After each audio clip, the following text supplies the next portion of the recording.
జెన్ G ఆలోచన విధానం మునుపటి తరాల కంటే పూర్తిగా భిన్నంగా సాగుతోంది.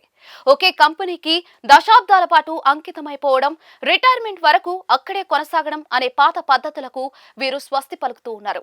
3 ఏళ్లలో 30 ఉద్యోగాలు చేసైనా సరే బ్యాంక్ బ్యాలెన్స్ విపరీతంగా పెంచుకుని భావి జీవితాన్ని ఆనందమయంగా చేసుకోవాలనే తపనతో అధిక సంపాదన వచ్చే మార్గాల వైపు పయనిస్తూ ఉన్నారు.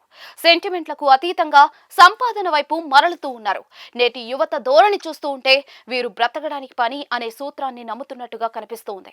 పాత తరంలాగా పని కోసమే జీవితం అనే భావన వీరిలో అస్సలు లేదు. తక్కువ సమయంలో ఎక్కువ సంపాదించి జీవితాన్ని త్వరగా సెటిల్ చేసుకోవాలనేది వీరి ప్రధాన ఉద్దేశం. ఒకే కంపెనీలో ఏళ్ల తరబడి ఉంటే వచ్చే వార్షిక ఇంక్రిమెంట్లు కేవలం 5% నుంచి 10% వరకు పరిమితమవుతూ ఉన్నాయి.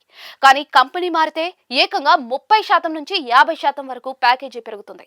అందుకే జెన్ జీ యువత జాబ్ హోపింగ్ ను ఒక ఆయుధంగా వాడుతూ ఉన్నారు. 30,000 జీతం వచ్చే చోట సంతృప్తి చెందకుండా 50,000 ఇచ్చే మరో సంస్థ వైపు వెంటనే అడుగులు వేస్తూ ఉన్నారు. ఉదయం 9 నుండి సాయంత్రం 5 వరకు ఆఫీస్ లో బందీలుగా ఉండడం, బాస్ల వేధింపులు భరించడం, టార్గెట్లు, సేల్స్ ఒత్తిడి వంటివి జెన్ జీ భరించలేకపోతూ ఉన్నారు. మానసిక ప్రశాంతతకు వీరు అత్యంత ప్రాధాన్యత ఇస్తూ ఉన్నారు. అందుకే పని ఉంటేనే మన కోసమే పని అనే ధోరణితో నచ్చని చోట ఒక్క నిమిషం కూడా ఉండటానికి ఇష్టపడటం లేదు.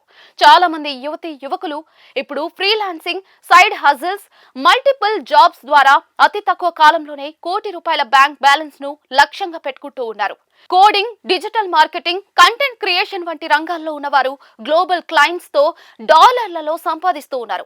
30 లేదా 35 ఏళ్లకే ఆర్థిక స్వాతంత్రం పొంది ఆ తర్వాత ప్రపంచాన్ని చుట్టేయాలని, ఇష్టమైన పనులు చేయాలని ప్లాన్ చేసుకుంటూ ఉన్నారు. ప్రస్తుత ద్రవ్యోల్బణం, పెరిగిన ఖర్చుల దృష్ట్యా కేవలం పాతకాలపు పద్ధతుల్లో పొదుపు చేస్తే కోటీశ్వరులు అవ్వడం కష్టమని వీరు భావిస్తూ ఉన్నారు. అందుకే రిస్క్ తీసుకుంటూ ఉన్నారు.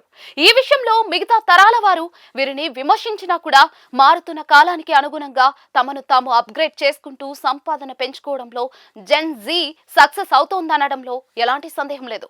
ఒక చోట ఉండి ఒత్తిడికి గురవ్వడం కంటే నైపుణ్యాన్ని నమ్ముకుని కొత్త అవకాశాల వైపు వెళ్లడం ఉత్తమమని ఈ తరం నిరూపిస్తోంది. వారి దృష్టిలో ఉద్యోగం అనేది జీవితంలో ఒక భాగం మాత్రమే, అదే జీవితం కాదు.